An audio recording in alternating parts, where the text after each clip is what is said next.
ॐ नमो भगवते वासुदेवाय। ॐ नमो भगवते वासुदेवाय। ॐ नमो भगवते वासुदेवाय। तो हमने सुना था पिछले हफ्ते किस तरह से कालिया का दमन हुआ था, और श्रीमद् भागवत के दूसरे अध्याय, इसके बाद के अध्याय में बताया जाता है कालिया का इतिहास, जिसे ना हम अंग्रेजी में हिस्ट्री कहते हैं। तो जो परीक्षित महाराज हैं, उन्होंने एक बहुत सुंदर प्रश्न पूछा सुखदेव गोस्वामी से कि कौन सा कारण था कि कालिया को रमणक द्वीप को छोड़ के यमुना में जाना पड़ा, और क्यों गरुड़ जो थे वो कालिया के विरोधी बन गए थे।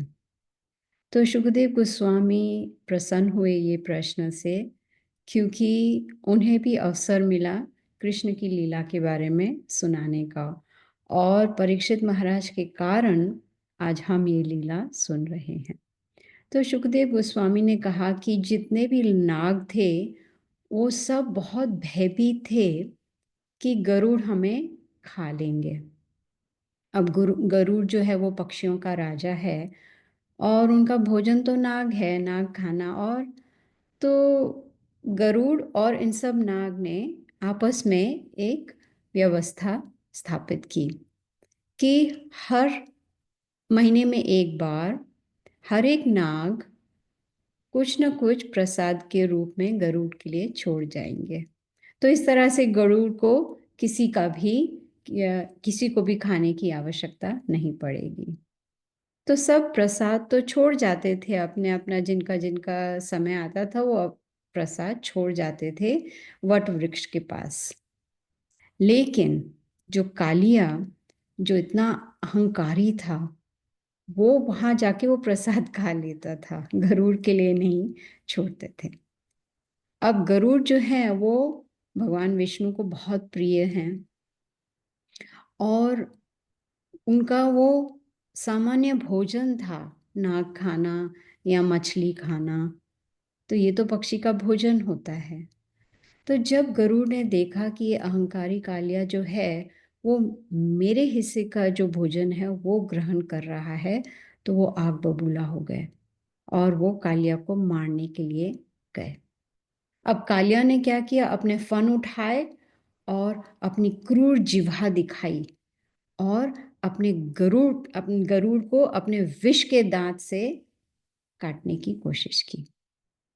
और गरुड़ ने क्या किया, अपना एक पंख से उसे बहुत जोर से मारा। भागवतम में बताया गया है कि जो गरुड़ के पंख हैं वो सोने की तरह चमक रहे थे। तो जब कालिया को ये इतना झटका मिला गरुड़ के पंख से, तो वहां से भाग बचने के लिए निकला। वो मृत्यु से भयभीत हो गया। अब सबको भय तो होता है मृत्यु का, तो इसलिए गरुड़ को रमण द्वीप को छोड़कर जो यमुना का एक झील है वहां जाकर आश्रय लेना पड़ा। अब कालिया को ये बात पता थी कि यमुना में गरुड़ नहीं आ सकते, वहां पर वो बहुत सुरक्षित है, क्योंकि एक वाक्य हुआ था और कालिया ने ये वाक्य देखा था, तो उसे पता था। अब सब सुरक्षित रहना चाहते हैं, सब चाहते हैं कि हम हमें हमें भयभीत होने की आवश्यकता ना पड़े, हम एकदम सुरक्षित हों। तो सुखदेव गोस्वामी ने कहा कि क्यों गरुड़ यमुना के पास नहीं जा सकते थे, क्यों यमुना का जो झील था वो कालिया के लिए सुरक्षित था। तो सुखदेव गोस्वामी ने बताया कि कुछ समय पहले गरुड़ जो है वो एक बार यमुना में गए मछली को पकड़ने, मछली खाना चाहते थे। अब वो तो जैसे मैंने बताया, मछली तो गरुड़ का सामान्य भोजन है, और इसलिए अपराध नहीं है गरुड़ के लिए कि उसने वो मछली खाते थे। अब वहां पर उस समय यमुना में अंदर सौभर ऋषि जो हैं वो तपस्या कर रहे थे उस यमुना के जल के अंदर।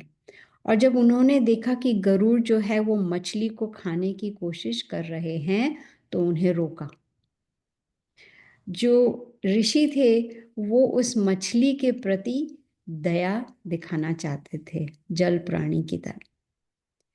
लेकिन प्रभुपाद जी कहते हैं ये जो दया है वो गलत जगह पर दया है। अब गरुड़ को बहुत उत्तेजित भूख लगी थी, बहुत ही वो खाना चाहते थे, इसलिए उन्होंने उस ऋषि का जो प्रस्ताव था उसको अस्वीकार किया। तब सौभद्र ऋषि को बहुत क्रोध आया और उन्होंने श्राप दे दिया गरुड़ को कि अगर तुम वापस यहाँ पर इस यमुना के पास आओगे तो तुम्हारी मृत्यु निश्चित है। अब ये बात कालिया ने सुन ली थी, इसका मतलब कि यमुना के पास गरुड़ नहीं आ सकते, उनकी मृत्यु हो जाएगी। अब ऋषि जो हैं उनको भौतिक लगाव था मछली से, तो उस तपस्या का क्या फायदा कि वो इतनी कड़ी तपस्या कर रहे हैं पानी के अंदर, यमुना के अंदर, और उन्हें लगाव हो गया एक मछली से। उनको आत्मबोध भी नहीं हुआ। अब वो ये नहीं समझ पाए कि गरुड़ जो है वो शुद्ध भक्त हैं। वो गरुड़ को पहचान नहीं पाए और वो पहचानना भी नहीं चाहते थे। उन्होंने आध्यात्मिक दृष्टिकोण से गरुड़ को नहीं देखा। क्योंकि उन्होंने ये अपराध किया इसलिए वो ऋषि जो हैं वो गिर पड़े, उनकी तपस्या जो है वो बर्बाद हो गई। किस कारण? अहंकार। क्योंकि उन्होंने इतनी कड़ी तपस्या की थी कि उन्हें अहंकार हो गया था कि मुझे बहुत शक्ति मिल गई है, और उन्होंने सोचा कि ये जो गरुड़ है वो तो विष्णु के वाहक हैं, फिर भी मैं श्राप दूंगा, कोई बात नहीं। तो वो जो अपराध वाला नजरिया था एक वैष्णव के प्रति, उसके कारण वो ऋषि नीचे गिर गए, उनकी तपस्या भंग खराब हो गई, खत्म हो गई।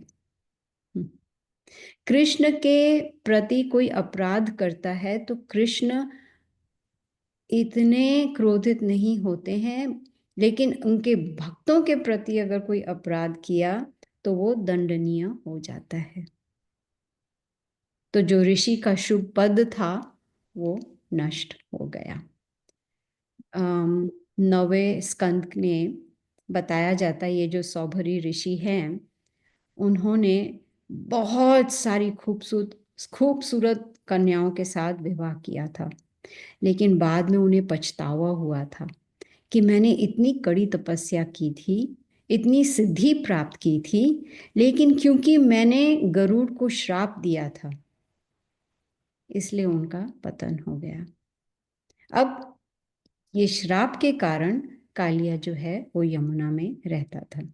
वो जानता था कि गरुड़ यमुना में नहीं आएंगे। अब ऋषि ने जो अपराध किया, ये नहीं सोचा कि गरुड़ जो है वो अधिक बड़े व्यक्तित्व, उनका व्यक्तित्व जो है वो बहुत ही बड़ा है, अधिक बड़ा है। तो उनसे 3 अपराध हो गए कि एक तो गरुड़ को सामान्य भोजन ग्रहण करने के लिए उन्होंने रोका, दूसरा एक शुद्ध भक्त को आदेश दिया, और तीसरा श्राप दे दिया। अब कालिया ने ये सब सुन लिया था और इसलिए वो बिना भय के अभय होकर यमुना में निवास कर रहा था। वो जानता था कि गरुड़ यहाँ पर नहीं आ सकते क्योंकि उनको श्राप मिला है, लेकिन कृष्ण ने कालिया को यमुना से बाहर निकाल दिया। तो अब ये जो हमने कथा सुनी थी पिछले शुक्रवार को कि किस तरह से कृष्ण ने कालिया का जो अहंकार था उसे नष्ट किया, किस तरह से उसे उसका उद्धार किया और उसे आदेश दिया कि आप यमुना की इस झील को छोड़कर कहीं और नहीं, आप वापस रमणनकर द्वीप में वापस जाकर निवास करिए और आपको गरुड़ नहीं कुछ कर पाएंगे, क्योंकि आपके फन के ऊपर मेरे जो कमल चरण हैं, उनके चिन्ह आपके फन के ऊपर है। तो जब ये लीला समाप्त हुई, कालिया चले गए अपने पूरे परिवार के साथ, तब कृष्ण वापस ऊपर आए। ऊपर जैसे ही वो आए, बलराम जी और जितने भी वृंदावन वासी थे, उन्होंने कृष्ण को बाहर निकलते देखा, तो वो इतने प्रसन्न हो गए, उन्हें लगा जैसे उनके शरीर में प्राण वापस आ गए हैं।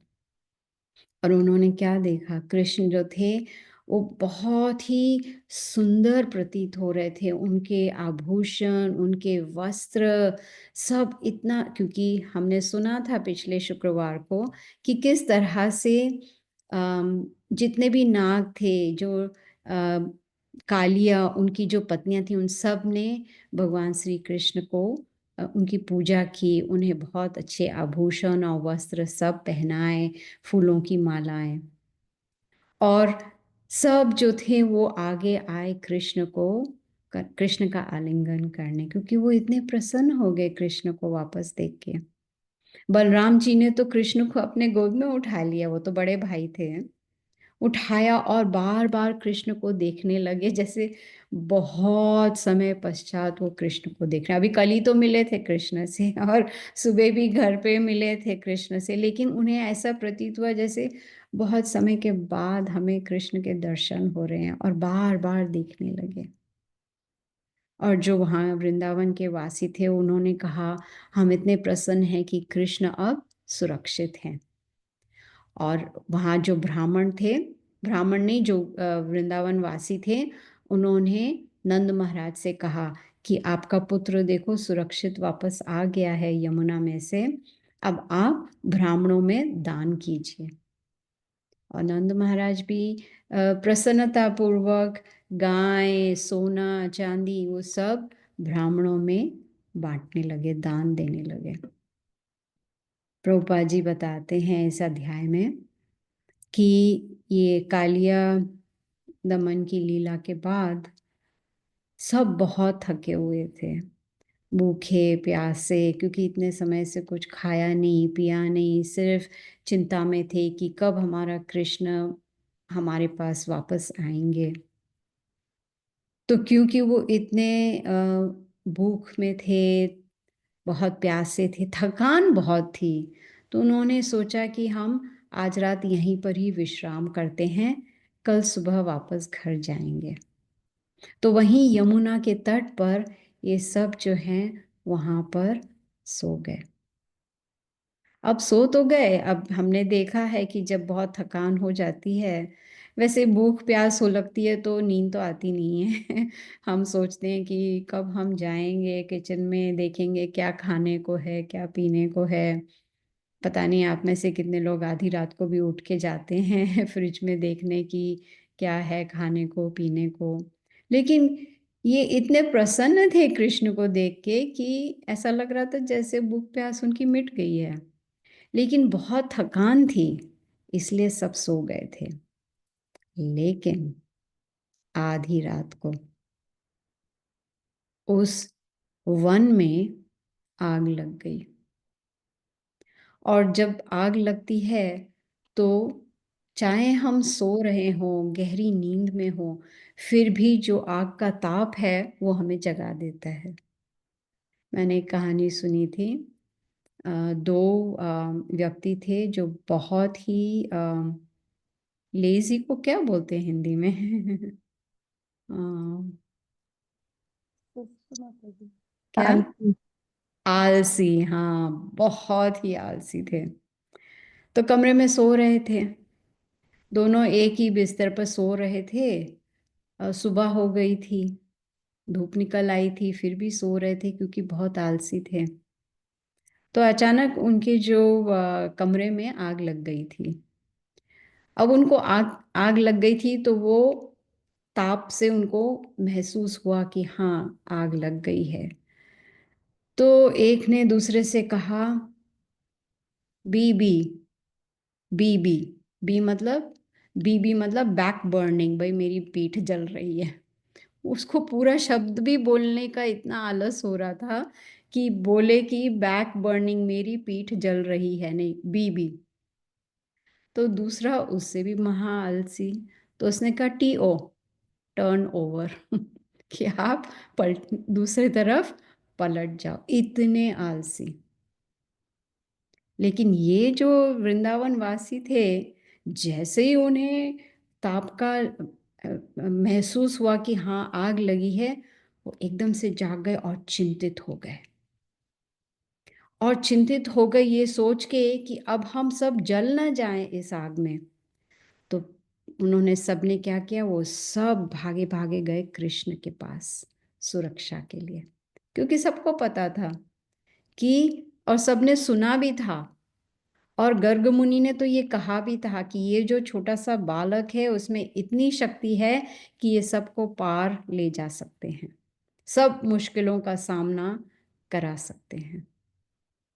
तो ये जो वृंदावन वासी थी, इनको पूर्ण विश्वास था कृष्ण पे कि हम अगर कृष्ण की शरण लेंगे तो हमें सुरक्षा प्राप्त हो जाएगी। और वो जोर जोर से कहने लगे कि हे कृष्ण, ये जो आग है ये हमें निगल लेगी, आपके भक्तों को निगल लेगी। कृष्ण को याद दिला रहे थे कि हम आपके भक्त हैं, आप हमारी सुरक्षा करिए। और ये भी नहीं, उन्होंने कहा हम आपके सच्चे मित्र हैं, भक्त तो छोड़ो, हम आपके मित्र भी बहुत ही सच्चे हैं, हमारी सुरक्षा करिए, नहीं तो ये जो आग है वो हमें मृत्यु के पास ले जाएगी, हमें ऐसा प्रतीत हो रहा है। लेकिन हम आपके जो कमल चरण हैं उनकी शरण हम नहीं छोड़ सकते, क्योंकि जो भी आपकी शरण में आता है वो भय से मुक्त हो जाता है, आप उनके भय को भगा देते हो। अगर मृत्यु तो आपके चरणों से हमें दूर ले जाएगी, इसलिए हम, हमारे लिए वो असहनीय हो जाएगा, आपसे बिछड़ना हमारे लिए असहनीय हो जाएगा, हम वो सहन नहीं कर पाएंगे। हम चाहते हैं कि हर समय हम आपके चरणों की सेवा करें, हम आपकी सेवा करना चाहते हैं, आप कृपा करके हमारी रक्षा करिए। तो जब कृष्ण ने देखा कि ये मेरे प्यारे भक्त, ये जो वृंदावन वासी हैं, ये बहुत बहुत भयभीत हो गए हैं, जानते हैं कि मैं उनकी सुरक्षा करूँगा लेकिन अशांत हो गए हैं, तो कृष्ण ने एकदम से पूरी आग को निगल लिया, सारी आग को। जैसे कहते हैं ऐसे ब्रीद इन किया तो पूरी की पूरी आग जो है वो कृष्ण ने निगल ली। तो ये जो कालिया दमन लीला है कृष्ण की, उससे हमें बहुत सारा सीखने को मिलता है। सबसे पहले तो हम ये सीखते हैं कि अगर कालिया की तरह अहंकार होगा तो पतन तो निश्चित निश्चित है। कहते हैं ना, प्राइड लीड्स टू डाउनफॉल, अहंकार से सिर्फ पतन ही होता है। और दूसरा ये हमने सीख पाई कि जो सौभरी ऋषि थे, उन्होंने गलत जगह पर दया दिखाई, जिसे कहते हैं मिसप्लेस्ड कंपैशन। ये हमने भगवत गीता में भी सुना है। कृष्ण अर्जुन से कहते हैं तुम दयालु तो बहुत हो, लेकिन तुम दया जो है वो गलत जगह पर इस्तेमाल कर रहे हो। तो गलत जगह पर दया दिखाना भी गलत है। और एक हमें सीख मिलती है कि जो भगवान के शुद्ध भक्त हैं उनके प्रति हमें कोई अपराध नहीं करना चाहिए। जैसे ऋषि ने शुद्ध भक्त गरुड़ की निंदा भी की और उसे श्राप भी दिया। और एक सीख मिलती है कि क्रोध जो है उससे भी पतन होता है। जैसे ऋषि ने क्रोध में श्राप दे दिया गरुड़ को, तो उनकी जो तपस्या थी वो पूरी खत्म हो गई। भगवत गीता में कृष्ण अर्जुन से कहते हैं दूसरे अध्याय में कि जब हमारी जो इंद्रियाएं हैं वो किसी चीज़ को देखती हैं, when senses come in contact with sense object, जो हमारे इंद्रियों को तृप्त करने की जो चीज़ें हैं, जैसे ही हमारी नज़र उन पर पड़ती है, हमें एकदम से उस पे अट्रैक्शन हो जाता है। हम चाहते हैं कि हमें ये प्राप्त हो, और अगर वो इच्छा जो है प्राप्त करने की वो पूर्ण नहीं होती, तो क्रोध आता है। और जब क्रोध आता है, तो बुद्धि भ्रष्ट हो जाती है, और जब बुद्धि भ्रष्ट हो जाती है, तो पतन निश्चित है। तो इतने सारी सीख हमें प्राप्त होती है इस कालिया दमन लीला से, और हम सौभरी ऋषि के इस वाक़ये से भी हमें बहुत सीख मिलती है कि हमें बहुत ही ध्यानपूर्वक जो भक्त हैं उनके साथ व्यवहार करना चाहिए। क्योंकि अगर हम कृष्ण के प्रति अपराध करेंगे, तो कृष्ण को इतना क्रोध नहीं आएगा जितना उनके भक्तों के प्रति अपराध करेंगे। तो इसलिए हमारा जो व्यवहार होता है ख़ासकर भक्तों के प्रति, वो हमें सोच समझ कर करना चाहिए कि हम क्या बोल रहे हैं, किस टोन में बात कर रहे हैं, हमारा इंटेंशन क्या है, हम क्या करना चाहते हैं, क्या हम अ, दया दया भाव से, या हम किस प्रकार से उनसे बातचीत कर रहे हैं। कोई अपराध नहीं करना चाहिए, क्योंकि अगर अपराध हो गया तो कृष्ण फिर माफ़ी नहीं देते।